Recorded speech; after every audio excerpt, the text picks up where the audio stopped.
Hello student, welcome to my YouTube channel brilliant computer classes. विद्यार्थियों, आज हम पुनः आपके लिए प्रश्न के प्रश्नों को हल करने का शॉर्टेस्ट मेथड लाए हैं।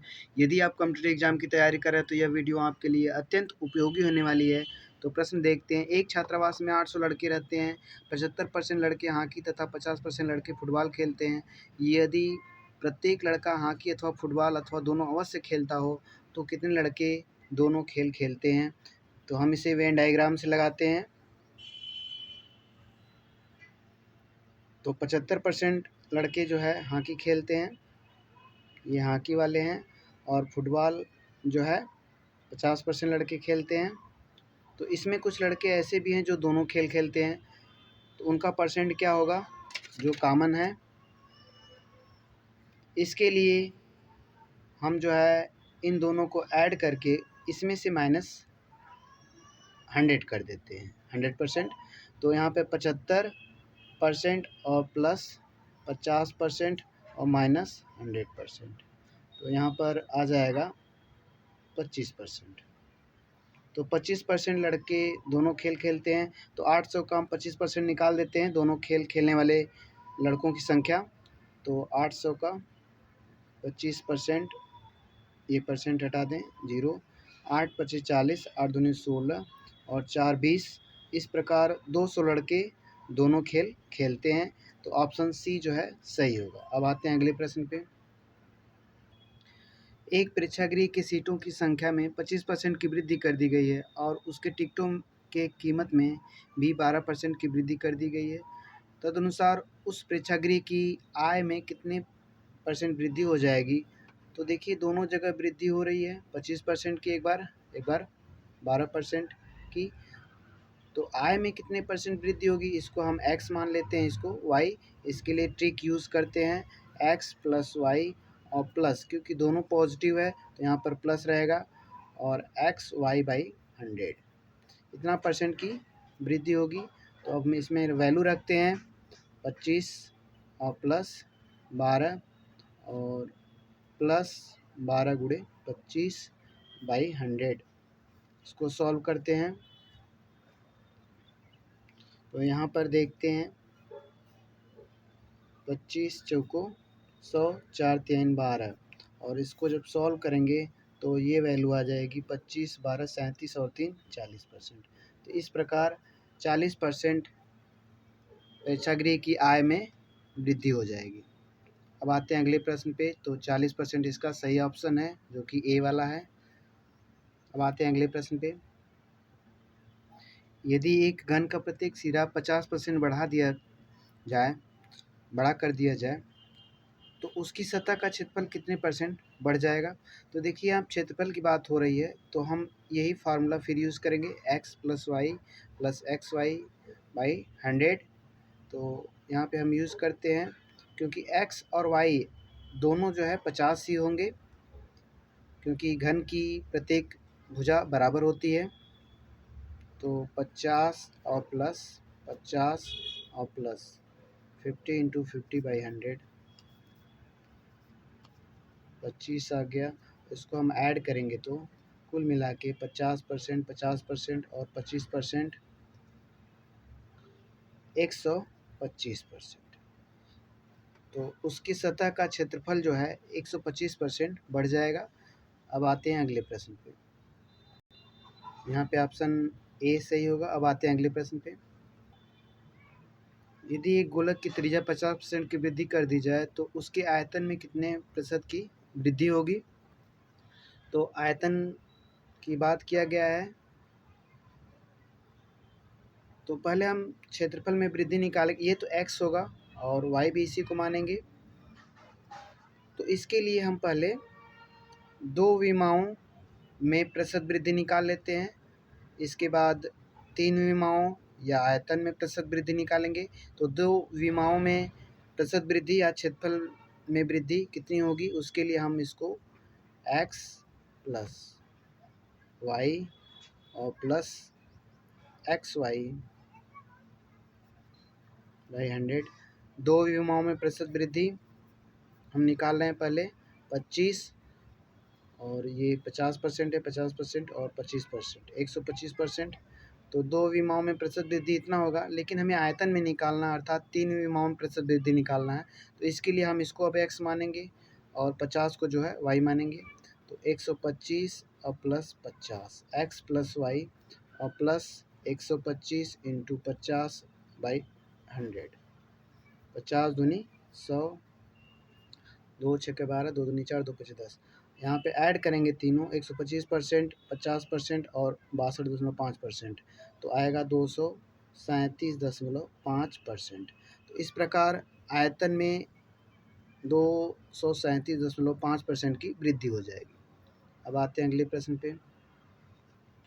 दो संख्याएं तीसरी संख्या से क्रमशः 30% और 40% अधिक हैं। पहली संख्या दूसरी संख्या का x% है। तो देखिए हम पहले थर्ड संख्या ले लेते हैं, क्योंकि दो संख्याएं तीसरी संख्या से, तीसरी संख्या हम 100 ले लेते हैं, ये तीसरी संख्या है। और एक संख्या पहली संख्या 30% अधिक है और दूसरी संख्या 40%। तो हम पहली संख्या अगर 30% इसका अधिक होगा तो 130% हो जाएगा। 130% 130 होगा। तो पहली संख्या 30% अधिक है अर्थात 130 है, दूसरी संख्या 40% अधिक है इस अर्थात 140 है। तो अब ये कहा गया है पहली संख्या दूसरी संख्या का x% है। तो ये पहली संख्या है, दूसरी संख्या का x% है अर्थात 130 ऊपर रहेगा, ये दूसरी संख्या नीचे रहेगी। इसका जो है x% हमें परसेंट निकाल देते हैं, ये x% के बराबर है। तो हम लिख लेते हैं और इसको जब हम सॉल्व करेंगे, 0 0 कट गया, ठीक, और 2 पचे 10 और 2 सते 14, इसको हम मल्टीप्लाई करेंगे, यहाँ पे 13 पचे 65, 650/7। इसको आप सॉल्व करेंगे तो 92 सही 6/7% आ जाएगा। आप कर सकते हैं। तो x% बराबर 92 सही 6/7% होगा। तो ऑप्शन डी सही है। अब आते हैं अगले प्रश्न पे।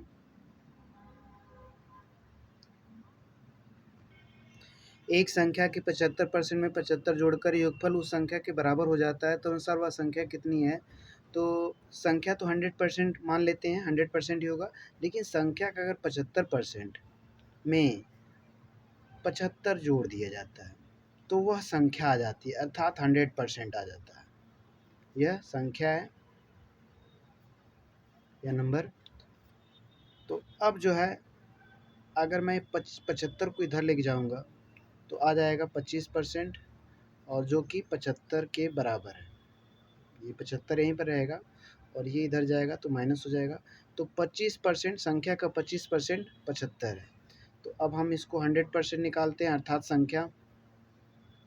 तो 75/25 1% और 100 से मल्टीप्लाई करेंगे तो 100%। 25 चौको 100 और 4 पचे 20, 4 से 28 29 30। इस प्रकार वह संख्या जो है 300 होगी। तो ऑप्शन बी जो है सही है। अब आते हैं अगले प्रश्न पे। 40% लोग समाचार पत्र X पढ़ते हैं, 50% समाचार पत्र Y पढ़ते हैं और 10% लोग दोनों समाचार पत्र पढ़ते हैं। कितने % लोग दोनों में से कोई नहीं समाचार पत्र पढ़ते हैं। तो देखिए हम इसे वेन डायग्राम से लगाते हैं। 40% लोग समाचार पत्र X पढ़ते हैं, तो ये X पढ़ने वाले हैं सब, और 50% Y पढ़ते हैं, 50% Y पढ़ने वाले हैं। 10% लोग दोनों समाचार पत्र हैं, ये 10% है जो कि दोनों पढ़ते हैं, कॉमन है, अर्थात X और Y दोनों पढ़ते हैं।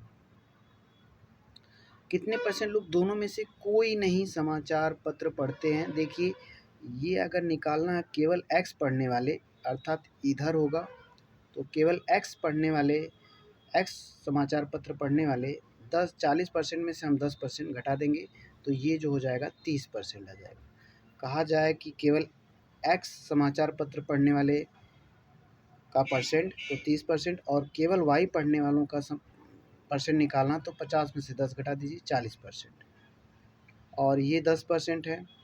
तो अगर देखा जाए केवल Y पढ़ने वाले 40%, केवल X पढ़ने वाले 30%, दोनों पढ़ने वाले 10%, अर्थात 30 10 40 40 80 80% जो है पूरा जो कि समाचार पत्र पढ़ते हैं, लेकिन 20% क्योंकि 100% लोग पूरा थे और इसमें से 80% घटा दीजिए जो कि समाचार पत्र पढ़ते हैं, तो ऐसे लोगों का परसेंटेज आया जो समाचार पत्र कोई समाचार पत्र नहीं पढ़ते हैं, अर्थात 20%। तो यहाँ पर ऑप्शन सी जो है सही होगा। अब आते हैं अगले प्रश्न पे। किसी परीक्षा में अंग्रेजी में 70% और गणित में 80% अभ्यर्थी पास होते हैं और 10% दोनों विषयों में फेल होते हैं। यदि 144 अभ्यर्थी दोनों विषय में पास होते हैं तब अभ्यर्थियों की कुल संख्या। तो यहाँ पर हम देखते हैं दिया गया है दोनों विषय में पास होने वाले अभ्यर्थी 144 हैं। ये जो है पास परसेंट दिया है, ये पास परसेंट दिया गया है, इसको भी आप पास परसेंट में बदल दीजिए। अंग्रेजी में 70% पास और गणित में 80% पास और दोनों विषय में फेल दिया गया, तो इसको आप पहले पास परसेंट में बदलेंगे 100 से माइनस करके। 90% विद्यार्थी दोनों विषय में पास हैं और दोनों विषय में पास होने वालों की संख्या दी गई है 144। तो यहाँ पे पहले 90% पास निकाल लीजिए।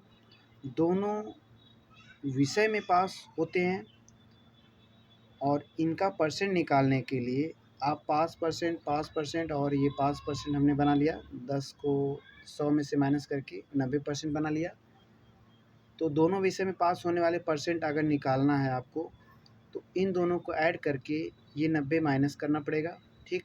तो दोनों विषय में पास होने वाले स्टूडेंट का जो परसेंट होगा 70% और प्लस 80%, या कह सकते हैं एक्चुअल में पास परसेंट और माइनस 90%, और ये बराबर है 144 के। तो पास होने वाले विद्यार्थी 815 और 60% है। 60% 144 है, तो 100% कितना होगा, अर्थात कुल विद्यार्थी कितने हैं 144 अब बटे हम निकाल 60 कर दें 1% हुआ 100%। 100 से मल्टीप्लाई करेंगे तो 0 से 0 काट दीजिए एक ठो, और 6 दूनी 12 6 चौको 24 और यहाँ पे एक 0 है 240 विद्यार्थी जो है कुल संख्या है 140 विद्यार्थी। कुल विद्यार्थियों की संख्या 240 है, सॉरी 240 है, तो ये ऑप्शन सी जो है सही होगा। कुल अभ्यर्थी 240 हैं। अब आते हैं अगले प्रश्न पे। दो प्रत्याशियों के बीच हुए एक चुनाव में 75% मतदाताओं ने अपने मत डाले, जिनमें 2% मत अवैध घोषित कर दिए गए, और एक प्रत्याशी ने 9,261 मत प्राप्त किए जो वैध मतों के 75% थे। इस चुनाव में पंजीकृत मतदाताओं की कुल संख्या कितनी थी? तो 100% पहले मान लेते हैं कि पंजीकृत मतदाताओं की संख्या 100% थी, लेकिन 75% लोगों ने केवल अपने मत डाले और उसमें भी 2% अवैध हो गया। तो वैध मत हम निकालते हैं 75% ये जिन्होंने वोट डाला, और कुछ लोगों ने गलत तरीके से वोट डाल दिया जो कि अवैध घोषित कर दिए गए, उनकी संख्या 75 का 2% है। तो 75 का 2% अगर निकालेंगे तो 1.5 आएगा, 100 1.5%। ये माइनस कर दीजिए तो ये वैलिड अब वोटों की संख्या आ गई। तो वैलिड वोट कितने परसेंट पड़े हैं, मतलब 73.5% वोट जो है वैलिड थे, और इसमें से जो जीतने वाले कैंडिडेट था वो 75% वोट पाया। तो इसका 75% देखिए, क्योंकि इसका 75% हम निकाल रहे हैं तो इसका आप परसेंट हटा देंगे। इसका 75% जो दिया गया है वो दिया गया है 9,261 के बराबर। अब जो है हम ये हल करके परसेंट निकालेंगे कि इसका 75% होगा कितना, और उसके बराबर ये होगा, ठीक। तो हम निकालते हैं 73.5 और इंटू 75 से अगर हम ये डेसिमल हटाएं तो ये डेसिमल यहाँ पे आ जाएगा, परसेंट हटाएं डेसिमल यहाँ पे आ जाएगा, और ये हो जाएगा 0.75। यहाँ पे गुणा कर दें तो ये आ जाएगा, इतना परसेंट आएगा, और ये दोनों गुणा करके जो आएगा इतना परसेंट होगा 9,261 के बराबर। तो फिर इसी से हम 100% निकाल देंगे। इसका हम मल्टीप्लाई करके देख लेते हैं। इसे मल्टीप्लाई करेंगे तो 55.125% आएगा, जो कि 9261 के बराबर है। अब हम जो है 100% इसी से निकालेंगे। तो 100% निकालने के लिए 9261 और 1% 55.125 के बराबर होगा, और 100% 100 से मल्टीप्लाई करेंगे। अगर आप इसको पूरा सॉल्व करेंगे तो ये 16,800 के बराबर आएगा। तो इस प्रकार जो है आपका यह प्रश्न भी सॉल्व हुआ। तो ऑप्शन सी इसका सही आंसर होगा। एक संख्या को दो भागों में इस प्रकार बांटा गया है कि पहले भाग का 80% दूसरे भाग के 60% से 3 अधिक है, और दूसरे भाग का 80% पहले भाग के 90% से 6 अधिक है। तदनुसार वह संख्या कितनी है? तो हम मान लेते हैं संख्या n है, और इसको दो भाग में बांटा गया है, x और y में। अकॉर्डिंग टू क्वेश्चन काम करते हैं। पहले भाग का 80%, तो x का 80%, 80/100, और दूसरे भाग के 60% से 3 अधिक है, ये वाला अधिक है तो इसमें से माइनस कर देते हैं। दूसरा भाग y है, y के 60% से 150 है, 3 अधिक है। इसको हम सॉल्व करेंगे तो 8x माइनस 6y बराबर 30 के आएगा। ये समीकरण 1 हो गया। ठीक, अब दूसरे में क्या कहा गया है? दूसरे भाग का 80% पहले भाग से 90% से 6 अधिक है। दूसरे भाग का 80%, अब दूसरी कंडीशन में दूसरे भाग का 80% हम 80/100 करते हैं, और पहले भाग के 90% से 6 अधिक है। और इसको हम इक्वेशन में लिखेंगे तो 8y माइनस 9x बराबर 60 के। माइनस से मल्टीप्लाई कर दें तो -9x, और माइनस से मल्टीप्लाई कर दें तो ये माइनस जो है वो प्लस हो जाएगा, और -8y बराबर -60 के हो जाएगा। ये समीकरण 2 हो गया। अब इन दोनों समीकरण को हल करके हम x और y का मान निकालेंगे। तो समीकरण हल करने का छोटा मेथड हम बताते हैं। तो यहाँ पर आप इक्वेशन देख पा रहे हैं। इसको हल करने के लिए पहले x लिखा गया तो यहाँ पे x लिख लीजिए। ये छोटा मेथड है, प्राय स्टूडेंट जो है इसमें कंफ्यूज रहते हैं। बड़े मेथड्स करने के बाद उत्तर आता है, लेकिन छोटा मेथड बता रहे हैं। अब इन दोनों का मल्टीप्लाई माइनस इन दोनों का मल्टीप्लाई। ठीक, तो इन दोनों का मल्टीप्लाई -64, और फिर इन दोनों का मल्टीप्लाई घटाना है, 9 चौका 54, और फिर -54 आया। -54 को अगर घटाएंगे तो ये +54 आ जाएगा, और बराबर। अब यहाँ से मल्टीप्लाई कर लें, इसका इसमें क्या, इसका इसमें। अब यहाँ से फिर शुरू करेंगे, इसका इसमें 8 त्रिके 24 -240, और इसका मल्टीप्लाई करेंगे तो ये क्योंकि प्लस हो रहा है, फिर एक माइनस और रहेगा तो माइनस में आ जाएगा, माइनस 6 के 36 360, और ये आ जाएगा -600 के बराबर। और यहाँ पे 10x होगा, और x बराबर ये माइनस में आएगा, और x बराबर 60 के बराबर आएगा। ठीक, अब x का मान किसी समीकरण में हम रख दें, इसमें या इसमें, ये 1 कर लें और ये 2 कर लें, तो y का मान जो आएगा 75 के बराबर आएगा। इस प्रकार अगर संख्या देखें, दोनों को जोड़ देंगे तो नंबर जो आ जाएगा 135। तो इसका ऑप्शन जो है 135 होगा। तो ऑप्शन सी जो है सही है। अब आते हैं अगले प्रश्न पे। रतन का व्यय और बचत 5 और 1 के अनुपात में है। यदि इसका वेतन 25% बढ़ा दिया जाए और बचत 15%, तो उसके व्यय में प्रतिशत वृद्धि बताइए।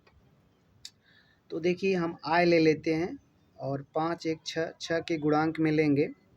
तो आय हम अपनी सुविधा के लिए 600 ले लेते हैं। माना कि उसकी आय जो है ₹600 और उसका जो व्यय है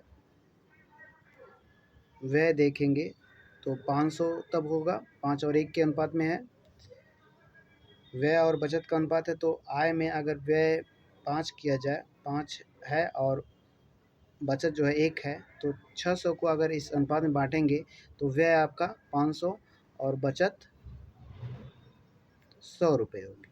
अब जो कंडीशन कहा गया है, यदि उसका वेतन 25% बढ़ा दिया जाए, इसका अगर 25% बढ़ा जाएगा तो 125% हो जाएगा, अर्थात 750 आप निकाल लीजिएगा 600 का 125% या 600 का 125% हम ऐसे निकाल देते हैं, कट गया और 6 का इसमें गुणा करें 750।